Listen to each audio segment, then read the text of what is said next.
Estamos en el principio número 2, en la lección número 4, que se titula El ministerio de Jesucristo. El objetivo de esta lección es analizar el ministerio de Jesucristo a lo largo de la eternidad, reconociendo su obra a favor de la humanidad y mostrando confianza plena en el Señor Jesús. En parte, todos estos detalles, estos temas que he mencionado en este objetivo, ya los vimos. O sea, prácticamente esta lección siento yo como que es un resumen de mucho de lo que ya tratamos. Pero igual vamos a encontrar algunos detalles que nos va a fortalecer la fe y conocer mejor sobre ese ministerio que vino a hacer el Señor Jesús aquí en la tierra. Entonces vamos a analizar el ministerio del Señor desde el punto de vista del pasado, presente y futuro. Desde el momento que vino y se encarnó aquí en la tierra, o sea, cuando vino a llamarse Jesús, cuando vino a encarnarse como Dios aquí, por eso tenía sus dos naturalezas, pero tiene sus dos naturalezas, de la divina y la humana. Entonces, desde ese momento nosotros lo consideramos como el pasado, ¿verdad? Según esta lección, ¿verdad? O sea, no vamos a analizar la obra o las actividades del Señor antes de su encarnación, porque eso ya lo vimos en unas lecciones anteriores, cuando vimos lo del ángel de Jehová y todo eso, ¿verdad? Entonces, eso es lo que vamos a estar estudiando en esta noche. Bueno, aquí hay como un resumen de lo que vamos a estar estudiando. Bienvenido, hermano Darío. Buenas noches. Buenas noches a todos. Buenas noches. Entonces, lo que vamos a estar estudiando es prácticamente esto, el ministerio del Señor Jesucristo, ministerio pasado, presente y futuro. En el ministerio pasado vamos a ver que, y como les mencioné, es cuando Él viene aquí a la tierra a encarnarse. Esto es prácticamente parte del subministerio. Primero envía al Espíritu Santo. También es delegado por Dios para ser juez, sobre todo. También, obviamente, es nuestro Salvador, porque Él satisfizo la justicia de Dios por medio de su vida perfecta, como Cordero sin mancha, y pagó y llevó el peso de nuestros pecados. Además de que Dios lo resucitó de los muertos, dándonos esa confirmación de que fue acepto ese sacrificio. Y por ende nosotros somos justificados por medio de la fe en Cristo Jesús. Buenas noches, hermana Yolanda. Bienvenida. Ok. También parte del ministerio pasado es, Él es como nuestro sumo sacerdote. Creo que la figura del sumo sacerdote ya lo estudiamos, pero igual vamos a repasarla en esta parte. También como fuente de la vida cristiana nos da un ejemplo de vida. Ahora, como ministerio presente, Él actualmente está como abogado nuestro, Él intermedia por nosotros ante el Padre. También es sacerdote que de alguna forma también tiene esa figura de interceder y nos está preparando un lugar para nosotros, ya sea un cuerpo nuevo, un cuerpo glorificado o literalmente una morada en los cielos, pues yo me inclino más que se refiere más que todo a ese cuerpo glorificado, o tal vez es algo figurativo, pero el punto es de que es parte de su ministerio y ya lo vamos a ver. También actualmente Él es la cabeza de su cuerpo, o sea, la iglesia. Y como cabeza, Él nos da poder por medio del Espíritu Santo que nos envía, que recibimos de Él. También nos está formando como cuerpo de Cristo. También nos está santificando y cuidando. Santificando por medio de esa muerte expiatoria y nosotros por la fe, pues nosotros tenemos una santidad posicional. O sea, ya nuestro expediente en los cielos ya dice estado salvo, ¿verdad? Justificado, santo, apartado para Dios. Ahora, de ahí para allá, pues continúa la santificación progresiva, que eso es el cambio que poco a poco el cristiano va teniendo a lo largo de su vida, porque el Espíritu Santo que mora en nosotros, pues hace esa transformación en nosotros. Y obviamente nosotros también tenemos que colaborar, nosotros tenemos que trabajar en nuestra vida para poder, no para ganarnos la salvación, porque la salvación no es por obras, la salvación es por gracia, por medio de la fe en Cristo Jesús, pero las obras son evidencia de nuestra salvación. Como dice en Santiago, ¿verdad? Que la fe sin obras es muerta, está muerta. Entonces nosotros hacemos obras porque hemos nacido de nuevo, porque tenemos fe. Entonces por agradecimiento y por el actuar del Espíritu Santo en nosotros, también nosotros somos agentes activos para esa santificación. Entonces, por eso también guardamos sus mandamientos. Esa es una evidencia que somos hijos de Dios, que guardamos sus mandamientos, en este caso los mandamientos del Señor Jesús, resumido en dos, ¿verdad? En amar a Dios con todo el corazón, con todo el alma, con toda la mente, con todas las fuerzas, y amar al prójimo como a nosotros mismos, que prácticamente es toda la ley y los profetas, sin tanto legalismo de la ley como tal, ¿verdad? Pero sí, nosotros debemos de guardar sus mandamientos y tal vez no lo vamos a cumplir de una forma perfecta, de este lado de la eternidad, porque tenemos esta naturaleza pecaminosa y seguimos luchando contra nuestra carne, contra esa naturaleza, pues tenemos esa guerra espiritual, pero sin embargo sí queremos guardar y obedecer de una manera genuina y sincera. Tenemos nuestros fallos, pues, pero nos levantamos y seguimos adelante. Además que todas estas obras buenas, estos frutos que nosotros damos, más que todo no es para ganarse la salvación, sino más bien es para ganar galardones cuando estemos en el reino. Eso lo vamos a ver en una lección más adelante, pero los que se pierden pues van a tener un juicio de condenación, pero los que se salvan, los que nos salvamos, vamos a tener un juicio, pero para recibir galardones. También tenemos el ministerio futuro de nuestro Señor Jesucristo, que en su palabra está escrito de que Él gobernará a todo el mundo, juzgará en el tribunal de Cristo. Ya vimos que fue delegado del Padre de ser el juez. Entonces, en ese tribunal de Cristo, pues va a hacer juicio. También resucitará a los muertos. Permítanme. Buenas noches, bienvenido, hermano Juan José. Ok. También, además de resucitar a los muertos en su segunda venida, recompensará a todas personas. Es lo que les hablaba, ¿verdad? Ese juicio para el cristiano, que en este caso es para recibir galardones, recompensas. Y va a ser el agente activo para el arrebatamiento en su segunda venida. Entonces, esto es lo que vamos a estar estudiando en esta clase, ¿verdad? Permítanme que ahí está. Empezamos con el ministerio pasado. Como Salvador, quiero ver, aquí tengo. Permítanme que no tenía puesto esto. Ok.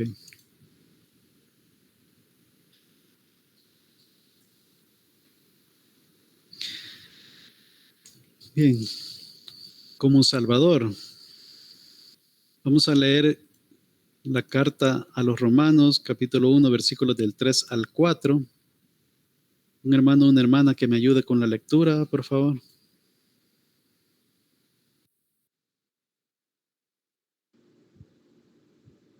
Pablo, siervo de Jesucristo, llamado a ser apóstol, apartado para el Evangelio de Dios, que él había prometido antes por sus profetas en las Santas Escrituras, acerca de su Hijo, nuestro Señor Jesucristo, que era del linaje de David según la carne, que fue declarado Hijo de Dios con poder según el Espíritu de Santidad, por la resurrección entre los muertos. Amén. Muchas gracias, hermana. En este pasaje de las Escrituras, bueno, primero el apóstol Pablo, como en muchas de sus cartas, él se presenta, hace un saludo. Es parecido a como hacíamos antes las cartas, hoy en día pues ya es raro la persona que haga una carta, ¿verdad? Teniendo correo electrónico, teniendo WhatsApp, teniendo un montón de cosas, ¿verdad? Pero, bueno, en este sentido, en estos tiempos, pues era normal eso, se iniciaba con un saludo. En este caso, el apóstol Pablo se identifica como siervo de Jesucristo. O sea, y esa palabra siervo viene a ser como esclavo.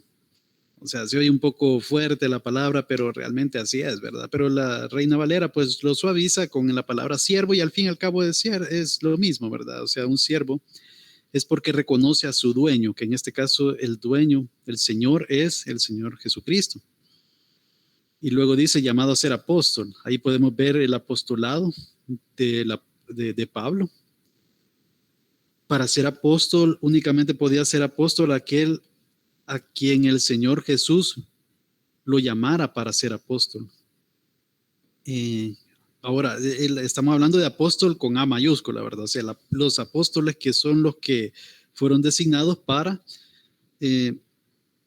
enseñar las doctrinas de Dios, ¿verdad? O sea, del Evangelio del Señor Jesucristo, que ya conocemos que son los 12 apóstoles, ¿verdad? En este caso, incluyéndose al apóstol Pablo. Luego dice, apartado para el Evangelio, las buenas nuevas de salvación que él había prometido antes por sus profetas. Ahí podemos ver que la escritura, el Nuevo Testamento, cuando habla de santas escrituras, se refiere al Antiguo Testamento. Y ahí podemos ver que todo el Antiguo Testamento ha sido escrito por profetas que hablaron en su momento sobre esa promesa del Evangelio. Lo que pasa es que nosotros leemos el Antiguo Testamento y no vemos muy claro la participación del Señor Jesús. Lo vemos un poco encriptado, pero realmente todo el Antiguo Testamento habla o apunta, son sombras, figuras, muchas cosas que se habla allí de Cristo Jesús, de la obra, del ministerio del Señor Jesús. Muchos temas son interpretados en el Nuevo Testamento, son explicados del Nuevo Testamento. Y pues gracias a Dios por eso, ¿verdad? Porque así podemos nosotros hacer como una relación entre el antiguo y el nuevo. Pero hay algunos otros detalles que a veces es más difícil de detectar, ¿verdad? Pero poco a poco, pues con ayuda del Espíritu Santo, pues vamos comprendiendo más esa unidad orgánica que tiene toda la Biblia, el Antiguo y el Nuevo Testamento.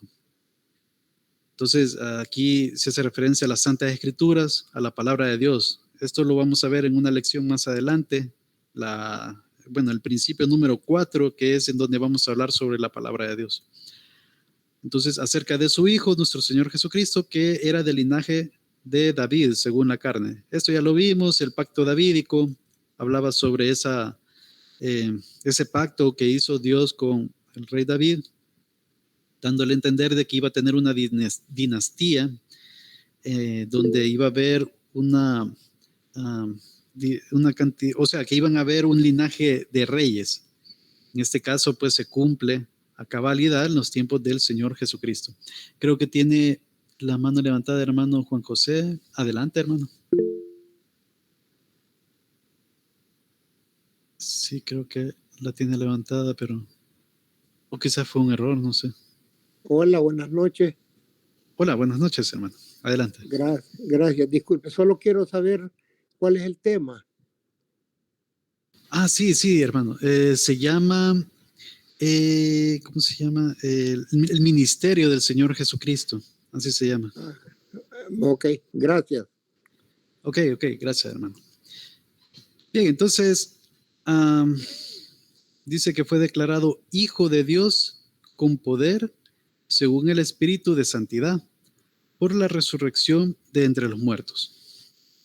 Bien, entonces, ahí podemos ver de que el Señor Jesús como hombre vino a salvarnos, dado que Él dio su vida en sustitución de la nuestra. Es parte de ese ministerio pasado del Señor Jesús. Y como Dios vino a dar un significado a la muerte, a su muerte.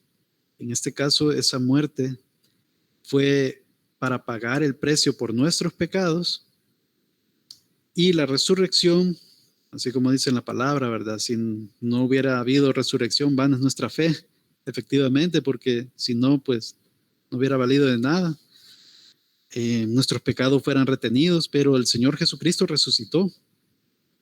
Y por ende, eso confirma que el Dios Padre fue satisfecho con esa propiciación por ese sacrificio del Señor Jesús. Nos confirma con esa resurrección que, que fue consumado. Ese pago por nuestros pecados. Entonces nosotros por medio de la fe, pues ahora nosotros somos declarados justos delante de Dios por medio de nuestro Señor Jesucristo, y no solamente son perdonados nuestros pecados, sino que inclusive la justicia del Señor Jesucristo es imputada a nosotros. O sea, es como una cuenta bancaria, ¿verdad? Digamos, yo tengo una deuda de N cantidad de dinero, millones, digamos. Entonces, si alguien viene y me paga la deuda, yo quedo saldo cero, ¿verdad? Pero ¿qué pasa? No solamente el Señor Jesús murió por mis pecados, sino también Él es mi representante. Nosotros estamos en Cristo, somos parte del cuerpo de Cristo. Por ende, esa justicia del Señor Jesucristo es imputada a nosotros y entonces está a nuestro favor. Es como que esa cuenta bancaria no solamente, esa deuda fue saldada, sino que aún así nos deposita ahí una gran cantidad de dinero, por así ponerlo, en una analogía así un poco básica ahí, ¿verdad? Pero para explicar esa situación, ¿verdad? Ya lo vamos a leer en otro texto bíblico para que esté más respaldado por la palabra, ¿verdad? Pero el punto aquí es de que Él vino en ese ministerio pasado, cuando Él vino a encarnarse aquí en la tierra, vino como Salvador, como sustitución de nosotros, para el pago de nuestros pecados. Como sumo sacerdote, también el Señor Jesucristo vino como hombre para representarnos como un sacrificio por el pecado y como Dios para representar a su pueblo delante de Dios. Parecido a lo que hemos hablado hace un momento, pero vamos a leer Hebreos capítulo 4, versículos del 14 al 16. Lo voy a leer yo. Este texto, por cierto, ya lo hemos leído en una lección anterior, entonces no me voy a detener mucho en eso. Por tanto, dice, teniendo un gran sumo sacerdote que traspasó los cielos, Jesús, el Hijo de Dios, retengamos nuestra profesión, porque no tenemos un sumo sacerdote que no pueda compadecerse de nuestras debilidades, sino uno que fue tentado en todo, según nuestra semejanza, pero sin pecado. Acerquémonos, pues, confiadamente al trono de la gracia, para alcanzar misericordia y hallar gracia para el oportuno socorro. El Señor Jesús es el sumo sacerdote definitivo. Todos los sumos sacerdotes del linaje de Aarón fueron sombra o tipos, figuras de ese sumo sacerdocio del Señor Jesucristo. De hecho, el Señor Jesucristo está en otro orden más elevado, en el orden de Melquisedec. ¿Por qué? Porque el Señor Jesucristo es el sumo sacerdote definitivo, quien traspasó los cielos, dice. Y ahí habíamos hablado de que hay una fiesta de Jehová, una fiesta que el pueblo de Israel celebraba, que era el día de la expiación, que era el séptimo mes, el día 10 de ese mes, en donde el sumo sacerdote una vez al año entraba al lugar santísimo para ofrecer expiación, tanto por sus pecados y los de su familia, como los del pueblo, y eran perdonados los pecados supuestamente del pueblo, ¿verdad? Digo supuestamente porque al final esos sacrificios de animalitos eran tipo y sombra del sacrificio definitivo que hizo el Señor Jesucristo en la cruz, porque la culpa no era borrada. O sea, si bien es cierto, los pecados eran tapados, pero todas las personas que ofrecían esos sacrificios pues seguían pecando, entonces no les servía de mucho, pero sin embargo apuntaba al Señor Jesucristo todas esas acciones. Y como habíamos hablado anteriormente, pues la salvación siempre ha sido por medio de la fe. Aún en el Antiguo Testamento, de hecho, tenemos la palabra en donde nos dice que creyó Abraham a Dios y le fue contado por justicia. Entonces, efectivamente, la salvación siempre ha sido por fe y no por obras. Entonces, ese es el sumo sacerdote que tenemos, quien intercede por nosotros y por quien nosotros somos salvos, porque el Señor Jesús, pues, fue el sacrificio y fue el sumo sacerdote al mismo tiempo para expiación de nuestros pecados. Entonces, por eso es que dice, porque no tenemos un sumo sacerdote que no pueda compadecerse de nuestras debilidades. ¿Por qué? Porque Él vino en carne. Él vino como un ser humano, como un hombre. Por lo tanto, Él padeció las mismas cosas que nosotros hemos padecido, en el sentido de que vino como un bebé, empezó a crecer, hubieron tentaciones que Él tuvo. Por ejemplo, bueno, el mayor ejemplo de eso fue cuando fue tentado, cuando fue llevado al desierto por medio, y fue tentado por Satanás. Pero esto es muy importante. Fue tentado en todo según nuestra semejanza, pero sin pecado, dice aquí. Entonces, por eso Él es el único que podía ser nuestro Salvador, porque era el Cordero de Dios sin mancha que quita el pecado del mundo. Porque es Dios, porque Dios, pues, no podía pecar, no tenía esa naturaleza pecaminosa como nosotros, por eso fue concebido del Espíritu Santo. Versículo 16 dice, acerquémonos pues confiadamente al trono de la gracia para alcanzar misericordia y hallar gracia para el oportuno socorro. Entonces, el Señor Jesús es nuestro sumo sacerdote, nos representa como hombre, como un sacrificio por el pecado, y como Dios representa a su pueblo delante de Dios. O sea que Dios, cuando nos mira, ¿verdad? Nosotros que somos hijos de Dios, que tenemos la fe puesta en el Señor Jesús, Dios a quien mira realmente es a su Hijo, no a nosotros, porque si no hubiera nosotros, pues fuéramos desaprobados. Pero como nosotros estamos en Cristo, somos parte del cuerpo de Cristo, por la fe, pues nosotros somos parte de la familia de Dios, somos hijos adoptados de Dios. Por ende, pues Dios cuando nos mira realmente al Señor Jesús, que es nuestro representante, es el postrer Adán. Continuando con el ministerio pasado, Él tiene ese ministerio como juez. Lo vamos a leer en el Evangelio según Juan, capítulo 5, versículo 22. Un hermano o una hermana que me ayude con la lectura, por favor. No, porque el Padre a nadie juzga, sino que todo el juicio dio al Hijo. Amén, muchas gracias, hermano. Aquí se mira claramente que Dios Padre ha delegado en Dios Hijo ese juicio. Ahí está clarísimo y pues eso es lo que vino a ser al Señor. Como hombre vino a juzgar como un semejante y tiene toda la potestad de hacerlo porque Él vino como un ser humano igual que nosotros. Entonces nadie puede poner excusas delante de Dios en ese sentido. Pero también vino como Dios a juzgar justamente, siendo Dios perfecto, sus atributos, sus perfecciones son plenas en Él. Por ejemplo, Dios no es que tenga amor, sino que Dios es amor. Ese atributo, esa perfección es plena en Dios.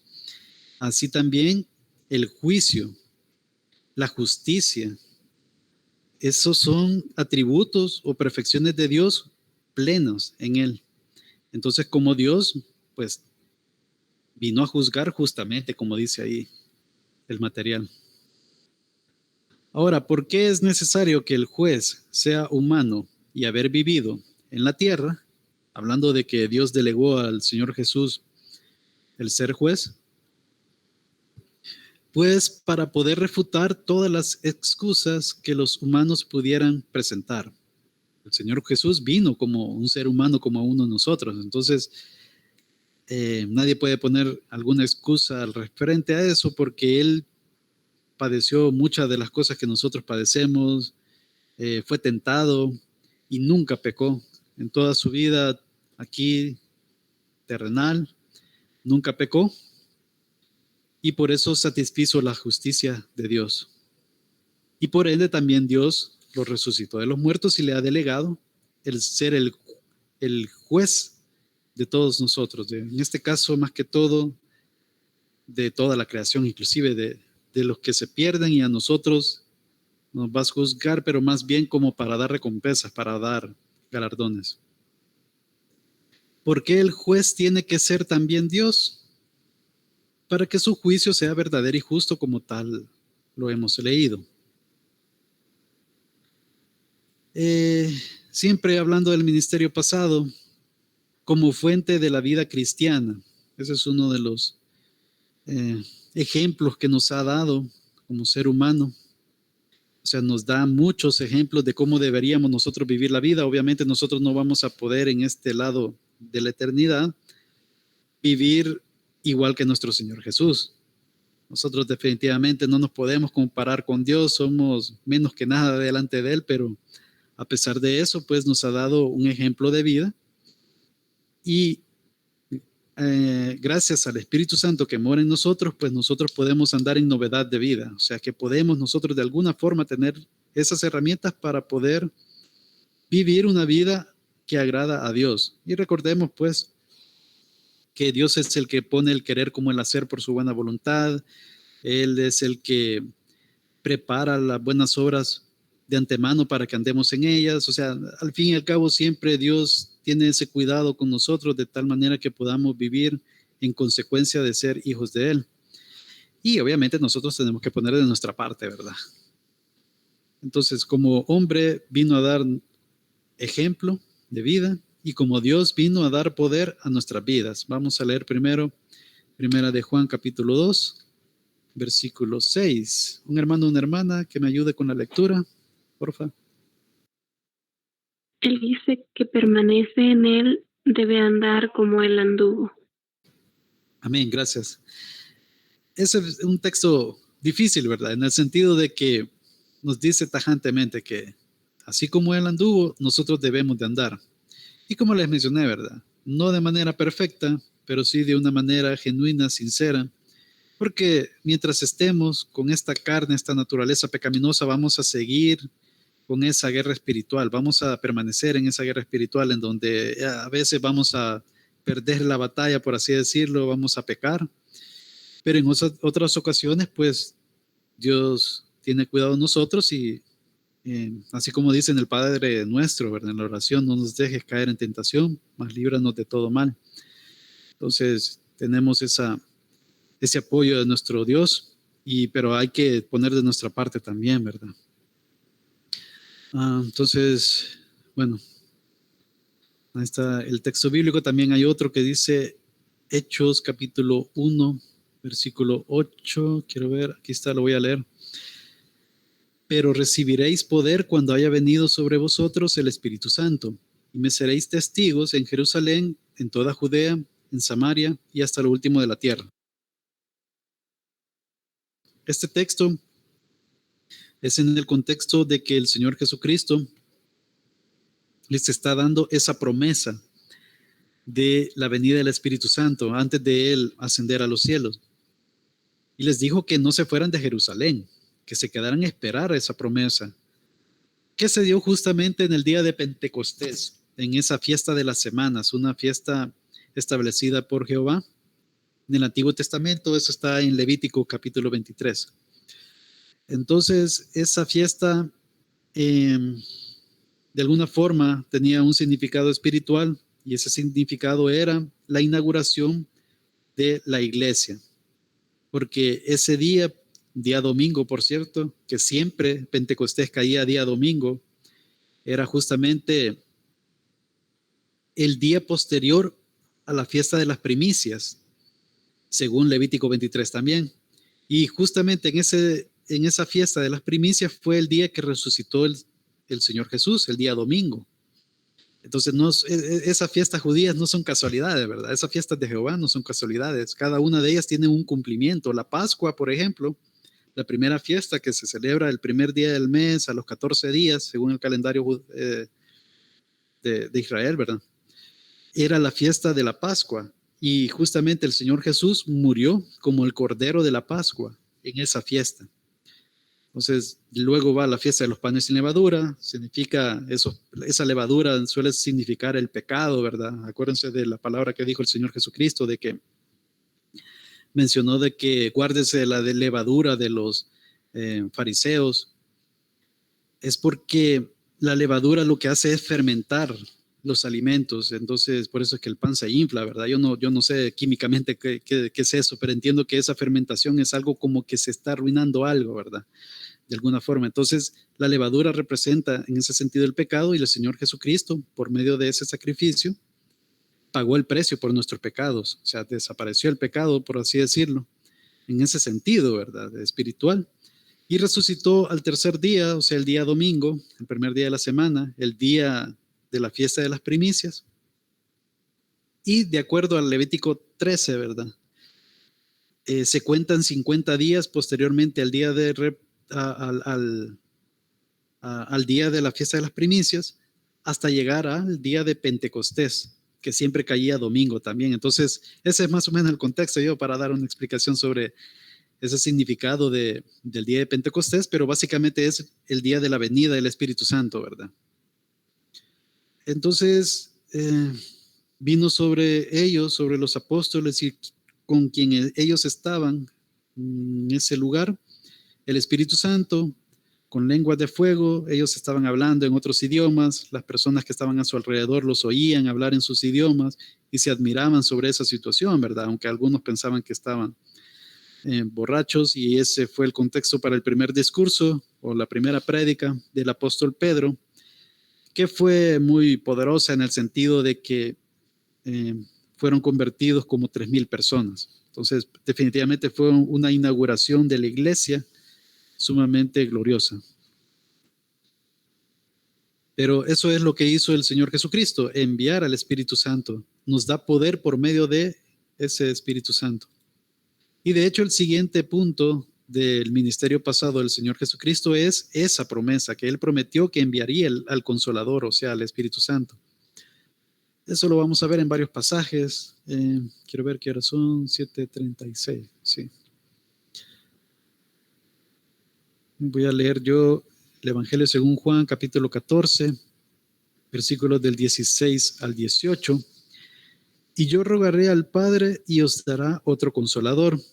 Aquí pongo una pausa. El Señor Jesucristo todavía no ha resucitado. Les está anunciando a sus discípulos, a las personas que estaban alrededor de él, que iba a rogar al Padre para dar otro consolador. O sea que si está hablando de otro consolador es porque hay un consolador en ese momento que es el Señor Jesús.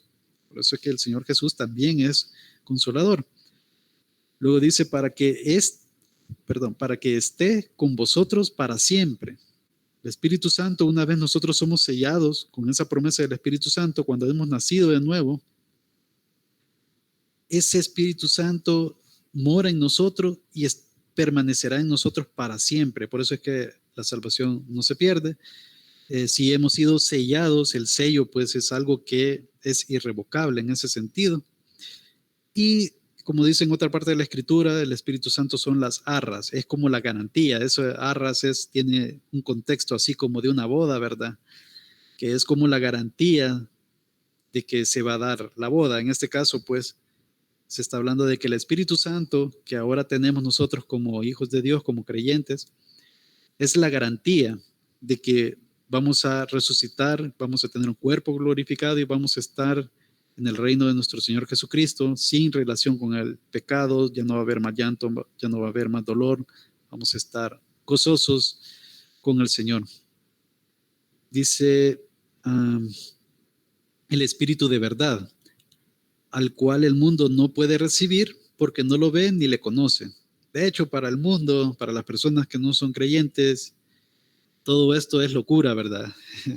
No creen en el Espíritu, no creen en la palabra de Dios, no creen en la predicación de su palabra, nos miran como fanáticos, como locos, pero nosotros que hemos encontrado la verdad, que hemos encontrado el Evangelio de nuestro Señor Jesucristo, es más bien hemos sido encontrados por Dios y Él nos ha hecho nacer de nuevo y venir a la familia de Dios, pues para nosotros esto es ciertísimo, es una verdad absoluta. Luego dice, pero vosotros le conocéis, porque mora con vosotros y estará en vosotros. En este contexto, recordemos de que el Espíritu Santo se posaba de una forma temporal, se podría decir, en personas específicas en el Antiguo Testamento. Y hasta este momento, el Señor está dando una promesa de que el Espíritu Santo va a morar sobre las personas. Pero todavía no ha pasado, porque el Señor Jesucristo está con ellos todavía. Entonces, pero ¿por qué dice que mora con vosotros y estará en vosotros? Porque los apóstoles, ellos experimentaron de primera mano el poder del Espíritu Santo. Acuérdense que el Señor Jesús les delegó a que fueran a sanar enfermos, a liberar a personas de demonios, ¿verdad? Y a predicar las buenas nuevas, el reino de los cielos, ¿verdad? Se había acercado. Entonces ellos experimentaron, el poder del Espíritu Santo, pero más adelante la promesa de la venida del Espíritu Santo era que iba a morar con ellos para siempre. Entonces a eso se refiere esta parte. Entonces dice en el versículo 18, no os dejaré huérfanos, vendré a vosotros. Amén. El Señor Jesucristo pues regresó con ellos. También ahora está en la diestra del Padre, ¿verdad? A la diestra del Padre. Pero también está en nosotros por medio del Espíritu Santo también. Bien, vamos a ver. Otro texto dice, Evangelio según Juan, capítulo 14, versículo 26. En el mismo contexto de ese capítulo, mas el Consolador, el Espíritu Santo, a quien el Padre enviará en mi nombre, Él os enseñará todas las cosas y os recordará todo lo que yo os he dicho. Bien, en este momento es el contexto de la Santa Cena, si no me equivoco, en donde estaban solamente los apóstoles con el Señor. Y ahí les está dando estas indicaciones muy importantes. En este caso, en el versículo, siempre en el capítulo 14, pero en el versículo, quiero ver. Vosotros conocen, perdón, en el versículo 26 dice, a quien el Padre enviará en mi nombre. Ahí podemos ver que el Padre envía el Espíritu Santo en nombre del Señor Jesucristo. Vamos a ver un pasaje más adelante que es como que es al revés, dando a entender que el Hijo es el que envía el Espíritu Santo, pero el Espíritu Santo procede del Padre. Entonces, ahí tal vez para poder llegar a un consenso, podemos decir de que tanto el Padre como el Hijo envían el Espíritu Santo. Entonces dice en esta parte, en el versículo 26, más el Consolador, el Espíritu Santo, a quien el Padre enviará en mi nombre, Él os enseñará todas las cosas. Los apóstoles fueron designados para poder dar esa revelación del Nuevo Testamento prácticamente. El Nuevo Testamento fue escrito ya sea de forma directa o indirectamente por medio de un asociado, por ejemplo, Juan Marcos, por ejemplo, Lucas, y así, ¿verdad? Ellos fueron designados para eso, para que podamos nosotros tener hoy en día en nuestras manos el Nuevo Testamento, para que pudiéramos nosotros ser discípulos del Señor Jesucristo por medio de esas enseñanzas que nos ha compartido esos apóstoles. Obviamente por medio de su palabra, ¿verdad? Ahí en el Nuevo Testamento. Entonces, ellos sorprendentemente recordaron todas las cosas que vivieron con el Señor Jesucristo en su ministerio en la tierra. Acuérdense que son 3 años y medio. A veces nosotros se nos olvidan cosas que pasaron, que una semana, o inclusive se nos olvidan cosas que pasó ayer, ¿verdad? Pero ellos, por medio del Espíritu Santo, recordaron todas las cosas necesarias que el Señor nos quería revelar por medio del Nuevo Testamento. Creo que hay una mano levantada, hermana Yolanda, adelante. Sí, en el versículo anterior, no me quiero ir con la duda, donde dice, no los dejaré huérfanos, vendré a vosotros. Está hablando, usted dijo de que Jesús no los dejó porque volvió a ellos, pero acá no estamos hablando del Espíritu Santo. O Jesús es la mismo que, ahí me confundí, hermano. Sí, tiene razón. Ajá, no lo dije muy bien. Sí, aquí está hablando del Señor Jesús, ¿verdad? O sea, está hablando porque Él todavía no ha muerto y no ha resucitado, ¿verdad? Entonces, Él de alguna forma está hablando primero referente a eso, ¿verdad? Que Él va a ser asesinado, bueno, sacrificado en la cruz y va a regresar a ellos. Otra forma de verlo también, porque luego Él envía al Espíritu Santo y el Espíritu Santo es como el consolador, ¿verdad? Es como la garantía de que nosotros pues vamos a resucitar y más que todo también el Señor Jesucristo va a venir por segunda vez. Entonces también puede ser que se refiere a esa parte de cuando Él venga por segunda vez. Uh-huh. Sí, Bueno, está bien. Sí, gracias. Sí, el Espíritu Santo representa a Dios y al Señor Jesucristo también. Recordémonos que Dios es uno, ¿verdad? Pero en tres personas. Pero igual, el que conoce, por ejemplo, al Señor Jesucristo, conoce al Padre. Entonces, si nosotros tenemos el Espíritu Santo, pues de alguna forma también tenemos al Padre y al Hijo. ¿Verdad? De hecho, hay unos textos bíblicos que hablan de eso, ¿verdad? Que tanto el Padre como el Hijo moran con nosotros. Entonces, es bien confuso ese tema, la verdad, pero sí, el Espíritu Santo que mora en nosotros, pues, de alguna forma nos permite también que el Padre y el Hijo moren en nosotros. Ajá. Algo así es, hermano. Gracias, hermano. De acuerdo. Bueno, quiero ver, no sé si hay otra mano levantada. Adelante.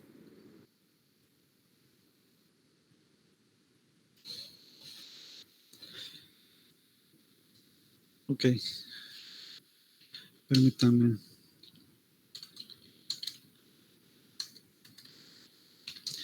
Sí, solo quiero mostrarles ese texto bíblico.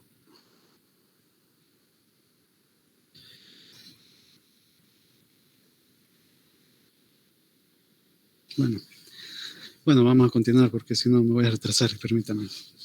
Bien, entonces quiero ver, estamos en el Evangelio según Juan. Hay otro pasaje aquí en el capítulo 15, versículo 26. Pero cuando venga el Consolador, a quien yo os enviaré del Padre, y aquí vemos ese revés, ¿verdad? O sea, el Señor Jesús es el que envía, pero envía del Padre. Entonces es algo confuso, ¿verdad? Pero se mira esa distinción de Padre, Hijo y Espíritu Santo. O sea, Dios es uno, pero se mira esa distinción. Y esa es la parte que es bien complicada de entender, la doctrina de la Trinidad. El cual procede del Padre, dice. Él dará testimonio acerca de mí. Creo que tiene la mano levantada, hermano. Adelante.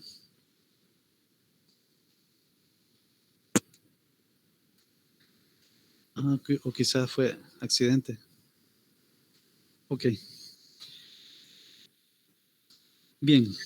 Hola, hermano. Hola, sí, hermano. Sí, soy Juan José. Sí, adelante, hermano. Cuando usted habla de la segunda venida de Jesucristo, quiere decir que van a ser 3 veces que va a venir. La primera, cuando vino, pues, y que fue engendrado por el Espíritu Santo. Y pues vino por su pueblo y no le creyeron y pues todos sabemos lo que sucedió. Luego la segunda vez, me imagino que se refiere cuando va a venir a recoger a su iglesia. Y la tercera vez va a ser cuando venga cuando venga con la iglesia al milenio. Yo he escuchado que dice que solo son 2 veces, porque no toman en cuenta como venida la segunda, porque no viene hasta la tierra, sino que queda en los aires por las nubes, y nosotros los que estén muertos en Cristo van a resucitar primero, y los que estemos o estén vivos pues van a obtener su cuerpo glorificado y van a subir. Acláreme si estoy en lo correcto. Sí, gracias, hermano. Sí, la verdad que ese es un tema escatológico un poco complicado, ¿verdad? Según el dispensacionalismo, efectivamente ellos no lo llaman como tres venidas, efectivamente, así como le ha explicado usted, ¿verdad? Cuando venga el Señor por su iglesia, vienen las nubes y los que son de Cristo, ¿verdad? Van a resucitar y se van a ir con el Señor al cielo, ¿verdad? Entonces, de ahí pasa la tribulación, la gran tribulación, son 7 años según el dispensacionalismo, y luego viene el Señor Jesucristo con su iglesia, ¿verdad? A reinar por 1000 años en el milenio, donde el Señor Jesucristo va a estar en la tierra reinando, y pasa algo extraño en donde van a haber tanto personas con cuerpo glorificado, así como también van a haber personas que salieron de la gran tribulación, pero con un cuerpo normal, de carne y hueso. Entonces es un tema extrañísimo, difícil, complicado. Yo la verdad es de que para comenzar, el tema de escatología es un tema de orden no fundamental, ¿verdad? O sea, es de tercer orden, por así decirlo. O sea que podemos diferir en posturas de alguna forma, ¿verdad? Yo en lo personal me inclino más a la escatología amilenialista, pero ahorita es bien complicado hablar sobre ese tema. Para mí solo hay una segunda venida. Pero igual, o sea, pero la Iglesia Bautista Miramonte, y eso es lo que se enseña, tal vez no a profundidad en este estudio de avance, pero lo que se enseña es el dispensacionalismo, así como usted lo explicó, hermano, que el Señor Jesús viene por su iglesia, inicia la gran tribulación, bueno, la tribulación y gran tribulación, 7 años en total, y luego el Señor Jesús viene con su iglesia a reinar aquí en la tierra por 1000 años. Después Satanás es desatado, empieza el Armagedón, o sea que las personas de carne y huesos, supongo yo, son los que van a ser engañados por Satanás nuevamente al final de los 1000 años, y bueno, sucede el Armagedón, y ahí es donde es derrotado Satanás y es echado al lago de fuego, así como el falso profeta, la bestia y todos los que no son de Cristo, ¿verdad? Y luego la eternidad, ¿verdad? En los cielos, en ese cielo nuevo y tierra nueva, ¿verdad? Entonces, ese es como la escatología dispensacional, y es lo que la iglesia pues tiene como fundamento, ¿verdad? De esa parte. Pero sí, así es, hermanos. Realmente son dos venidas, dos segundas venidas. Solo que según el dispensacionalismo es así, ¿verdad? El Señor Jesús viene, pero no toca la tierra. O sea, por eso no lo consideran como una segunda venida.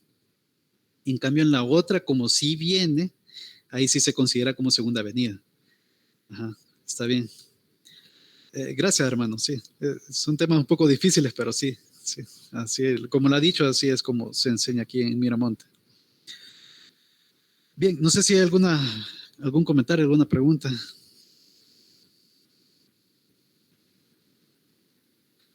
Bueno, vamos a continuar. Bien, Juan 15:26, creo que ya lo leímos. Sí, solo nos falta uno de esta parte, que sería Evangelio según Juan, capítulo 16, versículo 7. Dice, pero yo os digo la verdad, os conviene que yo me vaya, porque si no me fuera, el Consolador no vendría a vosotros. Mas si me fuere, os lo enviaré. Bien, en este pasaje nos enseña que el Señor Jesucristo, para que pueda enviar al Espíritu Santo, al Consolador, tenía que irse. Entonces nos convenía que eso pasara. ¿Por qué? Porque el Espíritu Santo iba a morar en todos los creyentes, en el corazón de todos los creyentes, mientras que el Señor Jesús, como hombre, Dios, como Dios hombre, o sea, no iba a tener ese, o sea, obviamente el Señor Jesús es Dios, ¿verdad? Él es omnipresente, omnisciente, pero desde ese punto de vista, pues nos convenía más que el Señor Jesús se fuera a ir al cielo, a la diestra del Padre, y nos enviara el Espíritu Santo para que pudiera morar en nosotros y podamos nosotros recibir esa regeneración, ese nuevo nacimiento. Porque desde antes de la fundación del mundo, el plan de salvación fue diseñado así, ¿verdad? Participan las tres divinas personas, el Padre predestinando a sus hijos, diseñando el plan de salvación como creador también, el Señor Jesucristo como agente activo de la creación, como el agente que iba a morir por nuestros pecados, el que iba a venir y pagar el precio por nuestros pecados, hacer posible en sí la salvación, y el Espíritu Santo que iba a venir a regenerar, a cambiar nuestro corazón endurecido por un corazón de carne, a dar vida a ese valle de huesos secos, que puedan recibir espíritu. Entonces, cada persona de la Trinidad tiene su función y participa activamente en la salvación. Entonces, trabajan, ¿verdad? Trabajan. Entonces, bueno, ahí podemos ver en esta parte de que el Señor Jesús envió al Espíritu Santo, prometió que lo enviaría, y vimos su cumplimiento en Pentecostés. Creo que este pasaje donde habla de eso, quiero ver Hechos capítulo 2, versículos del 32 al 36. A este Jesús resucitó Dios, de lo cual todos nosotros somos testigos. Así que, exaltado por la diestra de Dios y habiendo recibido del Padre la promesa del Espíritu Santo, ahí vemos la confirmación, el cumplimiento de la promesa del Espíritu Santo, ha derramado esto que vosotros veis y oís. ¿Qué es eso que vieron y oyeron? La gente que estaba por ahí cerca, a los apóstoles y a los testigos del Señor Jesucristo, en este caso, testigos de su resurrección, vieron que estaban hablando en lenguas, en idiomas diferentes. Entonces, ese es el contexto. Este es el discurso que estaba dando el apóstol Pedro. Dice el versículo 34. Porque David no subió a los cielos, pero él mismo dice, o sea, David murió, ¿verdad? Como cualquier personaje del Antiguo Testamento. Pero el Señor Jesucristo no murió, sino que, bueno, murió, o sea, sí, pero resucitó y fue ascendido a los cielos, a eso se refiere, ¿verdad? No subió a los cielos el rey David, así como el Señor Jesucristo. Entonces, pero hay un salmo que es de David, en donde él describe, el versículo 35 lo dice, dijo el Señor a mi Señor, siéntate a mi diestra hasta que ponga a tus enemigos por estrado de tus pies. Ese salmo, si no me equivoco, por aquí lo tenía. Es el Salmo 110, versículo 1, que dice, Jehová dijo a mi Señor, siéntate a mi diestra hasta que ponga a tus enemigos por estrado de tus pies. O sea, Dios le está diciendo a Dios, ¿verdad? Siéntate a mi diestra. El Señor Jesucristo ahora está a la diestra del Padre, hasta que ponga a tus enemigos por estrado de tus pies. O sea, ya estamos hablando del tema de la segunda venida, ¿verdad? Entonces, de eso está hablando este pasaje del Nuevo Testamento, ¿verdad? Siendo explicado por el apóstol Pedro. Dice en el versículo 36, sepa pues ciertísimamente toda la casa de Israel que a este Jesús, a quien vosotros crucificasteis, Dios le ha hecho Señor y Cristo. Bien, entonces, ahí podemos leer y ver que el Señor Jesús cumplió, además de dar la promesa del Espíritu Santo en nosotros, ¿verdad? Y bueno, en este caso, en esos primeros cristianos, obviamente también a nosotros, y Él es el cumplimiento de ese Mesías, de ese Cristo, de ese ungido que iba a venir aquí a la tierra. Entonces ahí vemos la promesa del Espíritu Santo cumplida. Quiero ver qué hora son las 7:59. Nos vamos a quedar hasta acá, nos quedamos en esta parte de la presentación que se llama Ministerio Presente, como cabeza de su cuerpo. Esto lo vamos a desarrollar en la otra clase. Bien, gracias hermanos y hermanas. No sé si hay alguna pregunta, algún detalle que quisieran mencionar, alguna opinión.